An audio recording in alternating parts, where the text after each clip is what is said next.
안녕하세요. 옆에 분들과 아직 인사를 혹시 안 하셨다면 지난주에 우리가 그 미라를 조그만 봉투에 나눠드렸었죠. 그 미라를 봉투 안에 들어있었던 미라를 어떻게 하셨는지 한번 여쭤보실까요? 심으셨는지 안 심으셨는지 그냥 버리셨는지 아직도 뭐 차 안에 있는지 주머니 안에 혹시 있으세요 아직도? 네. 교회 소식 몇 가지만 짧게 안내해 드릴게요. 예배 시간이 끝날 때마다 혹시 저희가 중보기도 그 팀 같이 교회 기도 제목 또 개인의 기도 제목들을 갖고 기도해 주시는 분들이 계십니다. 하지만 혹시 예배 시간 마친 뒤에 개인적으로 기도받기를 원하시는 분들은 잠깐 이렇게 남아 주셔서 저희들이 같이 목양위원 분들이나 또 우리 목회자들이 함께 기도해 주는 시간 갖고 있습니다. 알려주시면 되겠고요. 11월 달에 바자회를 준비하고 있는데요. 주보를 참작해 주시면 되겠고요. 정식으로 교회 카페 H가 지난주 목요일이었나요? 10월 10일에 오픈을 했습니다. 저희가 같이 스태프들과 또 자원봉사해 주시는 분들과 같이 간단하게 예배를 기도 모임으로 시작을 했는데요. 같이 또 여러분들 또 이웃들에게 알려주시고 또 여기서 함께 좋은 카페로 운영할 수 있도록 또 관심 부탁드리겠습니다. 찬양 소그룹이 모집하고 있는데요. 로뎀나무 찬양 소그룹이 있습니다. 밖에 아마 그 신청을 희망하시는 분들은 안내 데스크에 신청서가 준비되어 있습니다. 오늘 후생원 방문이 있는 날이죠. 2시에 교회에서 출발할 예정이고요. 또 결혼 소식이 있습니다. 우리 함태선 집사님 가정에 26일입니다. 10월 26일 다다음 주 토요일이죠. 네. 함혁진, 박다연 청년의 결혼식 있는 것 기억해 주시고 또 축하와 또 축복의 기도 부탁드리도록 하겠습니다. 제가 잠깐 복습하는 의미에서 지난주 내용 혹시 여러분 기억하시는 분 계시나요? 우리가 이 심기우다라는 주제를 가지고 오늘 그 두 번째 시간인데요. 지난주는 저희가 미랄도 이렇게 나눠드린 것처럼 미랄 하나가 정말 보잘것없어 보이고 너무 작고 생명력 있어 보이지도 하지만 그 속에 있는 어떤 잠재력, 가능성, 그 생명력에 대해서 저희가 말씀을 잠깐 같이 나눴습니다. 오늘은 그 두 번째 시간이 되겠는데요. 오늘은 땅에 떨어져라는 그런 제목을 가지고 아주 심플하고 간단하지만 우리가 우리의 삶 속에서 또 신앙인으로서 하나님을 따르는 그런 사람들로서 땅에 떨어진다는 것이 과연 어떤 의미가 있는지 각자 그런 것이 의미가 조금씩 다를 수는 있겠지만 나에게는 그것이 어떤 것을 의미하는지 같이 또 생각해 보는 그런 기회, 그런 시간을 가지려고 합니다. 그래서 성경 말씀, 요한복음의 말씀 같이 나눠보도록 하시겠는데요. 그리스도인의 삶은 어쨌든 이렇게 땅에 떨어지는 삶입니다. 물론 땅에 떨어지는 게 이렇게 쉽지만은 않은 일이겠죠. 그렇게 만만치 않은 일입니다. 땅에 떨어지고 싶어하는 사람도 뭐 거의 없을 것 같아요. 그냥 한없이 뭐 이렇게 인정받고 싶어하고 그런 욕구가 우리 안에 사실은 있잖아요. 그냥 한없이 올라가고 싶고, 또 사람들이 좀 나를 알아주기를 원하고, 뭔가 나에게 좀 특별하고 좀 대단한 부분이 있는 것 같고, 또 그것을 사람들이 좀 이렇게 알아차려줬으면 좋겠고, 또 그렇게 하지 않으면 또 뭐 약간 이렇게 삐지기도 하고, 그런 것이 저의 모습이기도 하고 또 우리들의 모습이 아닌가 싶습니다.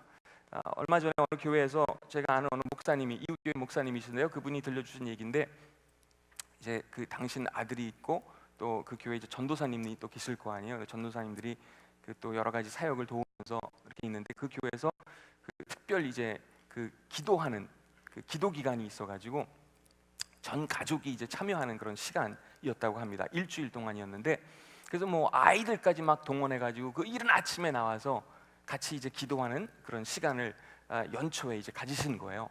근데 갑자기 그 교회 안에 있는 어느 전도사님 아들이 막 기도를 너무 뜨겁게 정말 막 열정적으로 하고 있는데, 막 두 팔을 막 이렇게 들어가지고 막 아마 그 교회 안에 어른들을 이렇게 흉내내면서, 혹은 자기 아버지 그 전도사님을 이렇게 흉내내면서 그렇게 기도를 자기 딴에는 열심히 했겠죠. 뭔가 본 게 있으니까 그동안 말이죠. 그래가지고 막 두 팔을 막 들고 막 할렐루야 하면서 기도를 막 정말 열심히 그렇게 하고 있었다고 합니다. 그러니 목사님 아들이 바로 옆에 있는데 그 아이를 막 혼내키면서 그 전도사님 아들을 말이죠. 야야야, 너는 함부로 그렇게 기도하면 안 돼. 그거는 뭐 나처럼 나 같은 목사 아들이나 이렇게 두 팔 올리면서 기도할 수 있는 거지. 너는 전도사 아들이기 때문에 그런 거 하면 안 돼. 이렇게 말 이야기를 그 목사님 그 아들 아빠가 되시는 분이 저에게 해주신 적이 있는데, 어쨌든 아이들 사이에서도 이제 이런 모습을 우리가 볼 수 있거든요. 아이들도 좀 뭔가 있어 보이고 좀 이렇게 좀 잘난 척하게 하는 그런 모습들이 있죠. 근데 어른들도 뭐 크게 다르지 않습니다. 사실은 알고 보면 말이죠. 제가 얼마 전에 이제 저희 어머님하고 같이 이렇게 그 수원에서 잠깐 있었는데, 어느 그 서울의 어느 교회 권사님이 한참 너무 막 처음에는 막 부끄럽고 막 창피하고 그럴 정도로 저희 어머님한테 이제 제가 바로 거기 있었는데 저에 대한 막 자랑을 막 하시는 거예요, 이 권사님이. 그래서 막 얼굴도 막 뜨거워지고 뭐 여러분 그런 거 하시죠? 안 하셨어요? 네, 저만 봤군요. 그런 막 오버하면서 막 설교를 뭐 어디 뭐 방송에서 뭐 들으셨고 막 그러면서 막 너무 그게 좀 과하시게 오버하게 막 하시다가, 거기까지는 뭐 그런 대로 괜찮은데 그 다음에까지 말씀드린 이분이 그 다니시는 그 교회가 이제 온누리 교회였는데, 섬기시는 교회가 거기서 뭐 제가 그 리더십 뭐라 그러지, 리더십 축제인가 리더십 컨퍼런스에 와가지고 막 너무 막 감동받고 막 사람들이 다 막 은혜 받고 막 그 말씀을 계속 하시는데, 저는 속으로 저는 정말 아팠거든요. 왜냐하면 저는 그 교회 리더십 축제 간 적이 없어요.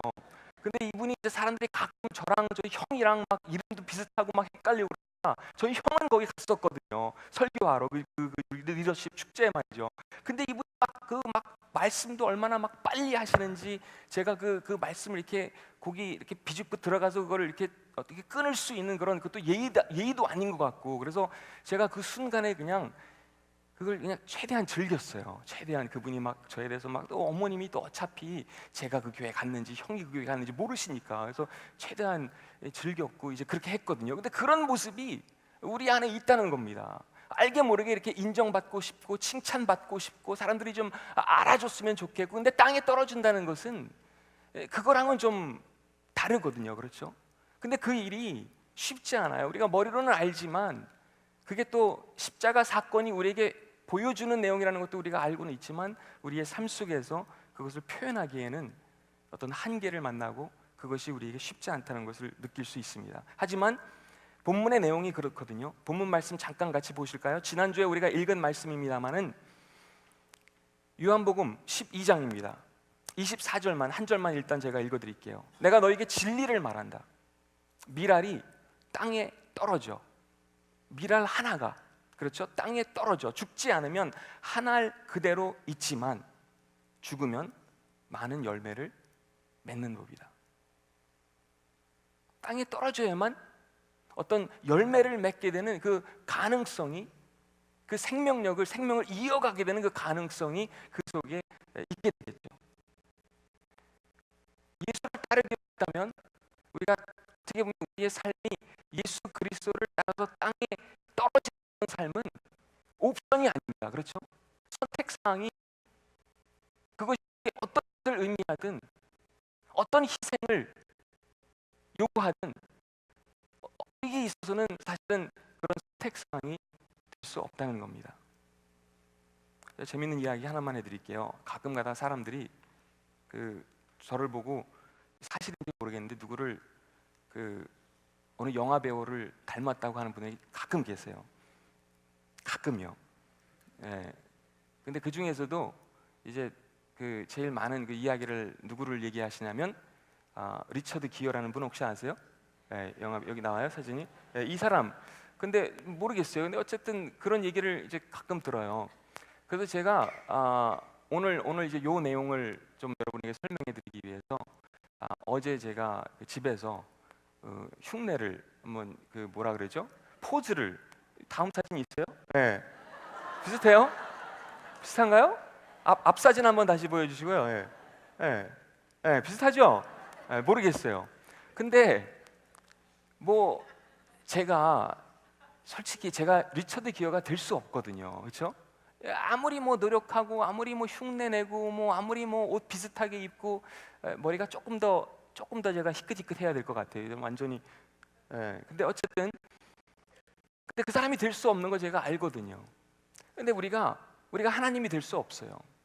우리가 예수님이 될 수 없어요. 하지만 우리가 그분을 믿기로 고백하고 그분을 따르는 사람으로서 그 십자가 정신을 이어가는 그런 삶을 우리가 있는 삶의 현장에서 살아갈 수는 있다고 생각합니다.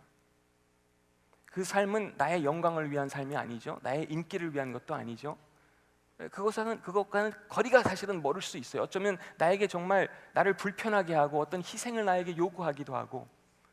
왜냐하면 우리가 예수 그리스도를 믿게 된다고 해서 성경은 뭐 우리가 우리의 삶이 더 화려해지고 뭐 더 이렇게 윤택해지고 그런 약속을 하고 있지 않습니다. 오히려 새로운 우리의 삶 속에서 역사를 쓰고 때로는 새로운 문화를 만들어가는 그런 부르심을, 그런 컬링을 우리는 받은 사람들이 아닐까 싶습니다. 어제 제가 어느 소그룹 모임에 잠깐 저희 동네에서 하는 모임이 있었는데 소그룹 모임에 저녁 때 같이 갔어요. 근데 그 소그룹 리더 되시는 분이 저는 참 대단하게 이렇게 느껴진 게, 그분이 이렇게 제가 있는 데서 소그룹 이제 여자분들 남자분들 섞여서 처음엔 모이다가 나중에 이제 우리는 늘 그렇더라고요. 처음엔 그렇게 섞이다가 나중에 또 남자 따로 어느새 그렇게 되더라고요. 여자 따로 이렇게 앉아서 또 얘기하게 되고 뭐 하여튼 우리 문화가 그런가 봐요. 그래서 남자들끼리 이렇게 모여서 이렇게 하는데 일부러 그 말씀을 제가 거기 오기를 기다리신 것 같아요. 그 리더 되시는 박 무슨 집사님이셨는데 그분이 그 남자분들을 이렇게 겨냥해서 술을 끊으라는, 이게 얼마나 어려워요, 그렇죠? 소그룹 리더로서 그 남자분들이 계시고 또 제가 거기에 있는데, 그렇죠? 목사 앞에서 그러면서 당신은 나는 커피를 끊겠다 하면서 이분은 술을 끊으셨다는 거예요. 그러니까 여러분들 술을 적당히 드시든지 끊으라고 이런 도전을 이렇게 주시는 거예요. 근데 이거 쉽지 않잖아요, 그렇죠? 근데 어쨌든 이제 그분이 막 당신은 이제 커피에 대해서 또 한참 말씀하시면서 우리나라가 뭐 커피를 막 생산하는 뭐 그런 나라도 아닌데 우리가 막 커피를 너무 많이 마시는 것 같고, 그 집사님이 사실은 우리 카페가 오픈했는데 그 카페에는 별로 도움이 안 되실 것 같아요, 그렇죠?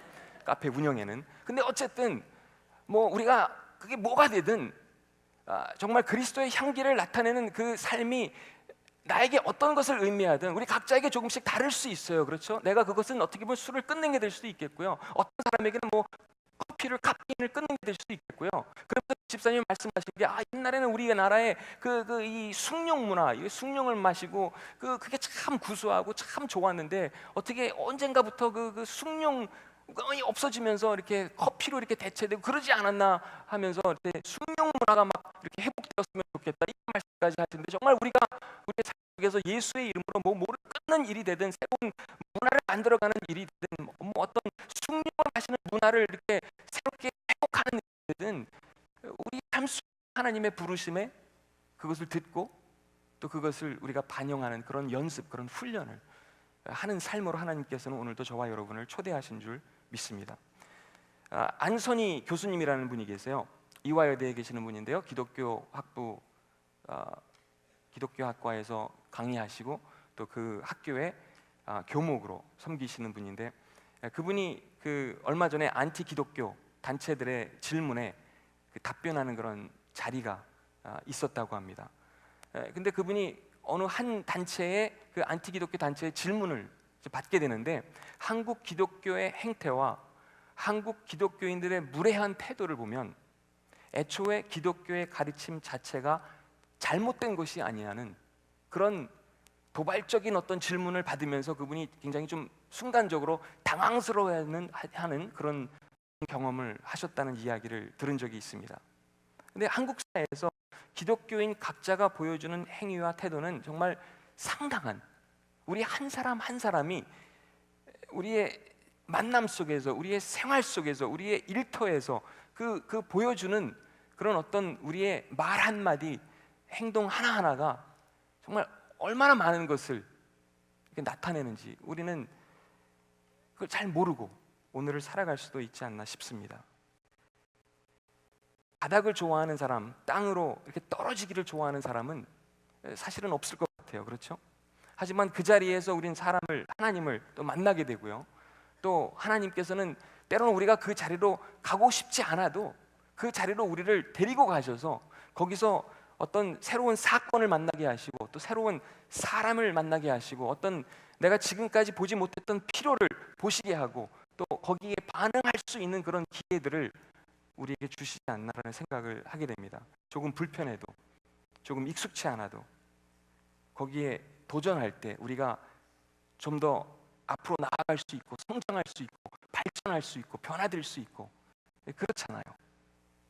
제가 우리 아이 지난주에 그 배구를 좋아하는 우리 큰애에 대해 잠깐 말씀드렸었는데 지지난주였나? 저지난주에 그 배구를 하다가 얘가 이렇게 목을 삐끗했어요. 근데 뭐 막 아파가지고 뭐 잠도 못 자고 뭐 그렇다는 거예요. 그래서 애기 엄마가 아내가 걔를 보면서 그거는 다른 방법이 없고 침을 맞아야 된다. 한의원에 가서 침을 맞아야 된다. 근데 얘는 뭐 침을 맞아본 적도 없고 그냥 무조건 뭐 침 맞는 거 뭐 한의원 싫고 막 뭐 싫다고 뭐 그리고 또 엄마가 뭐 맨날 한동안 집에서 뭐죠 허준만 보고 그러니까 아 그거 뭐 재미도 없는 거 어떻게 그거 보냐고 뭐 맨날 엄마 거기에 너무 막 빠졌다고 뭐 막 이렇게 잔소리하고 막 그러는데 하여튼 자기는 한의원 한의사 침 맞는 거 그거는 뭐 관심 없다는 거예요. 근데 그게 막 하루가 가고 이틀이 가고 막 잠 못 자고 그러니까 너무너무 괴롭고 힘들으니까 자기가 이제는 다음날 아침인가 자진해서 자기 침 맞으러 가겠다는 거예요. 완전히 저희가 정말 상상 밖의 그런 해프닝이었죠. 그래가지고 예약을 해가지고 그 다음날 아침에 이제 학교에 연락해서 이제 선생님한테 이제 허락받고 제가 그 아이를 데리고 이제 우리 교회 어느 집사님 그 한의원에 이제 간 거예요. 그래가지고 거기서 뭐 침도 맞고 또 뭐도 하고 뭐 약도 주시고 막 그러는데 또 이제 홍채까지 홍채 이왕 온 거 홍채 보자 이제 그래가지고 그거 보시면서 이 아이한테 뭐 여러 가지 질문을 뭐 이런저런 질문을 막 던지시더라고요. 그래서 뭐 너 머리가 자주 아프니 뭐 또 너 벌써 커피 마시니 너 초콜릿 많이 먹지 뭐 이런 막 정확하니까 얘가 막 깜짝깜짝 놀라는 거예요. 그래서 아니 야 홍채 눈 하나 이거 보고 어떻게 그렇게 정확할 수 있지? 그래서 이 아이가 막 한의학도 홍채 이것도 은근 과학적이네 하면서 완전히 막 거기에 그 감동을 막 받더라고요. 그러면서 또 그 선생님이 갑자기 저보고 저는 괜찮은 줄 알았는데 아무 이상 없었는데 저도 한번 보자는 거예요. 그래가지고 의자에 이렇게 앉히시면서 이렇게 눈을 또 홍채를 이렇게 보시면서 저는 또 뭐 감성적이어서 뭐 마음이 약하다고 하시지 않나 또 뭐 보기와는 다르게 뭐 체력 뭐 좀 약하고 뭐 그래가지고 또 운동을 하지 않으면 뭐 처지는 체질이고 그래서 정기적으로 운동을 뭐 해줘야 되고 뭐 토마토 많이 먹어야 되고 뭐 폐가 안 좋으니까 담배 피면 안 되고 뭐 이런 얘기 막 쭉 하시고 막 설명을 막 하시는 거예요. 그러면서 그 아이한테 나중에 너 아빠가 그렇게 좀 겉보기와는 다르게 좀 약하니까 아빠 건드리면 안 되고 아빠 스트레스 주면 안 되고 그 얘기를 이제 한참 설명해 주시는 거예요. 그래서 제가 한 가지 좀 아쉬운 거는 제가 그거를 좀 이렇게 녹음을 해놨다든지 아내가 그 자리에 있어가지고 그거 좀 들어줬으면 좋겠는데 집에 가서 그대로 그냥 그대로 선생님 말씀해주신 그대로 이렇게 전달해 줬더니 무슨 또 헛소리 하고 있냐고 그런 얘기를 하는 거예요. 그래서 자기도 그 병원 가봐야 되겠다고. 근데 어쨌든 이 아이가 그 새로운 경험을 했어요. 그걸 통해서 지금까지는 경험해보지 않았지만 지금까지는 익숙하지 않았던 그 문화 어떤 그러한 상황 속에서 새로운 걸 또 배우게 되고 새로운 걸 깨닫게 되는 우리도 마찬가지죠. 우리가 익숙하지 않은 환경, 뭐 익숙하지 않은 사람들, 익숙하지 않은 문화 하지만 그 속에 우리가 뛰어 들어갈 때 그 가운데 우리가 있을 때 그것이 좀 처음에는 불편할지라도 그 속에서 성장이 있을 수 있고 또 변화가 있을 수 있는 그런 법이겠죠. 우리에게 땅에 떨어지는 일은 저나 여러분에게 땅에 떨어지는 일은 과연 어떤 일일까요? 작고 하찮게 보이는 일일 수도 있습니다. 그렇죠? 아무도 알아주지 않는 그런 일일 수도 있습니다. 누구도 관심 갖지 않는 그런 일을 내가 나서서 하는 것, 그게 어쩌면 땅에 떨어지는 일일 수도 있겠고요. 사람들의 시선을 받지 않는, 주목받지 않는 어떤 일, 정말 그 일이 생명을 심는 일이고 생명을 주는 일이라면 우리가 관심을 가져야 될 가치 있는 그런 일이 아닐까 싶습니다. 어느 집사님이 최근에 저에게 보내주신 이메일이 있어요. 목사님, 오랜만에 메일을 보내드립니다. 다름이 아니라 지난 주말에는 청년들을 위한 메시지를 준비하던 중 저에게 떠오른 말씀이 존중이라는 단어였어요. 고린도전서 13장에 사랑은 무례히 행치 아니한다라는 말씀도 있잖아요. 제 마음속에 청년들을 존중하는 마음이 없더군요. 그래서 지난주 내내 하나님 앞에 회개했어요. 그리고 리트릿 시간에, 청년들의 리트릿 시간이죠, 저의 존중하지 못한 마음을 고백하고 서로 존중하는 마음으로 말부터 조심하며 지낼 것을 권면했죠. 목사님, 우리 교회 스태프도 서로 나이에 관계없이 높임말을 썼으면 좋겠어요. 왜냐하면 말은 마음의 표현이니까요. 우리가 이렇게 나이가 나보다 젊고 어린 사람에게 이분이 이렇게 건의하시고 제안하고 계시는 것처럼 존중해주고 정말 존댓말을, 높임말을 써주는 거, 그렇게 한다고 해서 내가 땅에 떨어지거나 어떤 나의 어떤 가치가 떨어지거나 내가 더 약해 보이거나 내가 작아지거나 이런 게 전혀 아니거든요. 그렇죠? 어쨌든 그분은 이제 그런 거를 제가 먼저 하겠습니다. 하고 싶습니다. 그리고 그런 문화가 우리 안에서 먼저 이렇게 이루어지고 행해면 좋겠습니다. 너무 좋은 그런 말씀을 저에게 해주셔서 얼마나 감사한지 모르겠어요. 그분은 먼저 그것을 당신의 삶 속에서 실천하시겠다는 거거든요. 그렇죠? 어쩌면 그게 쉽지 않을 수 있어요. 하지만 그래도 예수 그리스도의 이름으로 그분의 헌신된 제자로서 그 일을 하겠다는 그런 결단입니다. 제가 예전에 이런 이야기를 잠깐 드린 적이 있었던 것 같은데요. 인천 시립 그 합창단에 여러분 윤학원 선생님 혹시 아시나요? 영락교회 지휘자로 섬기시기도 하고요. 또 얼마 전에 그 윤학원의 청춘 합창이라는 책도 쓰셨고 남자의 자격에 나오시기도 하셨죠. 그분이 이렇게 강의하시는 그 특강 자리에 제가 신촌에서 한번 가서 그 강의를 들은 적이 있어요. 그분은 합창단에 완전히 꽂히신 분이잖아요. 그래서 정말 수십 개 이렇게 합창단을 어린아이들부터 이렇게 시작하신 그런 분이신데, 그분이 그래요. 합창단이든 뭐든 우선적으로 가장 중요한 것은 목표 의식이 중요하다는 이야기를 하시더라고요. 그래야만 그 그룹 안에서 합창단이든 뭐든 발전이 있다는 얘기죠. 그래서 정기적으로 1년에 한두 번씩은 꼭 발표를 하도록 그걸 격려하신다는 그런 이야기를 하시면서, 그래야만 이렇게 긴장하면서 또 준비를 하고 또 발표를 하게 되니까 그게 익숙하지 않아도 그것을 이렇게 도모하고 그것을 격려하면서 그분들이, 그 사람들이 합창 단원으로서 또 하나의 그룹으로서 조금 더 이렇게 발전할 수 있다는 그런 이야기죠. 또 한 가지는 자주 그 그룹이 놀러 가야 된다는 그런 이야기를 하시더라고요. 재밌어야 되고 즐거워야 되고 또 그 즐거움의 핵심에는 같이 먹어야 된다. 같이 맛있는 걸 먹어야 되고 밥을 먹어야 되고 음식을 나눠야만 그 공동체로서 그 합창단이 또 이렇게 성장할 수 있다는 그런 이야기를 해주셨거든요. 근데 그분 강의 중에 이런 말씀도 해주시는데 그게 굉장히 인상적이었어요. 나이를 들면서 여러분 다 아실 거예요. 근데 나이를 들면서 여자는 목소리가 굵어지고 남자들은 대부분 목소리가 꼭 카랑카랑해진다는 거예요.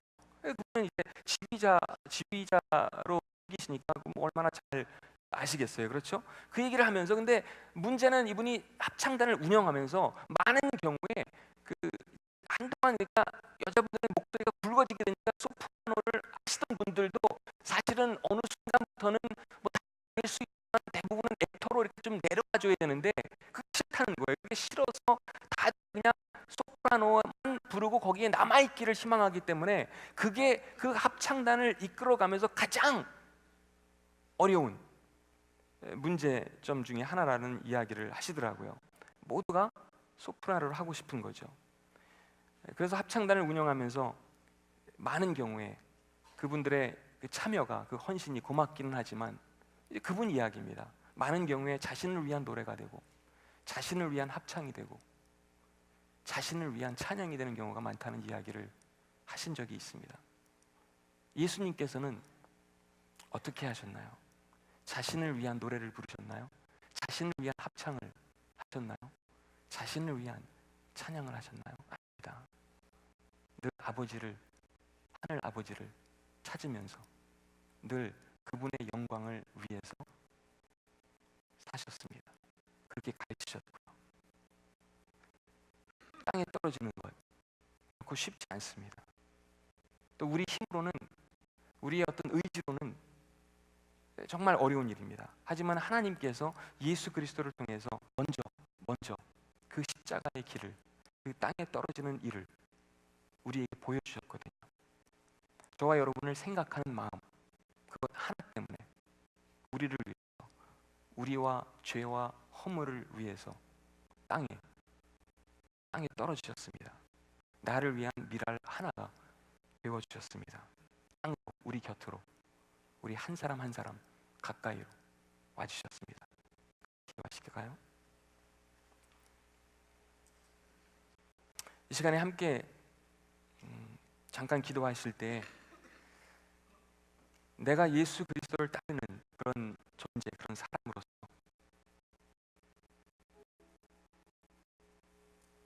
땅에 떨어지는 것은 과연 어떤 것을 하는지, 내가 하던 어떤 일을 중단하는 그런 게 될 수도 있겠고요. 어떤 것을 새롭게 시작하는, 도전하는 게 될 수도 있겠고요. 내가 익숙치 않은 어떤 상황 속에 뛰어드는 게 될 수도 있겠고요. 하나님의 어떤 그런 부르심을 그것을 내가 무시하지 않고 거기에 순반응하는 그런 어떤 결단이 우리에게 요구되어질 수도 있겠고요. 내가 누군가를 용서해주는 일이 될 수도 있겠고요. 여러 가지 일이 있을 수 있겠습니다. 내가 조금 더 불편해질 수도 있지만 그 상황이 어색하고 익숙치 않더라도 하나님께서 그 상황 속으로 나를 부르신다면, 하나님, 제가 이 시간 그렇게 하나님의 사람, 하나님의 자녀로서 새롭게 거듭나는, 새롭게 태어나는, 하나님을 인정하는 그런 사람이 되고 싶습니다. 저희들 같이 잠깐 기도하는 시간 갖도록 하겠습니다. 하나님께서 여러분의 삶 가운데 요구하시는 부분이 어떤 게 있나요? 기도하실 때 정말 그분의 음성을 듣는 그런 마음으로, 또 반응하길 하길 원하는 그런 마음으로 기도하시면 좋겠습니다. 같이 기도할게요. 하나님, 그렇습니다. 우리의 삶 속에서 오늘도 우리가 새롭게 도전해야 될 일들, 우리가 익숙치 않은 그런 상황 속에서 뛰어야 할 일들, 우리 힘으로는 불가능하지만, 나의 힘으로는 어렵지만 하나님께서 원하시는 그 어떤 것인지 하나님의 마음을, 아버지의 마음을 저희들 갖기를 원합니다. 순종하는 마음 하나님 갖기를 원합니다. 하나님 함께 해주시기를 원합니다. 그것이 어떤 일이든, 아무리 어려워, 아무리 어색해도, 아무리 힘겨워도 하나님의 부르심이라면 거기에 반응할 수 있는 용기 주시고 하나님 지혜 주시기를 원합니다.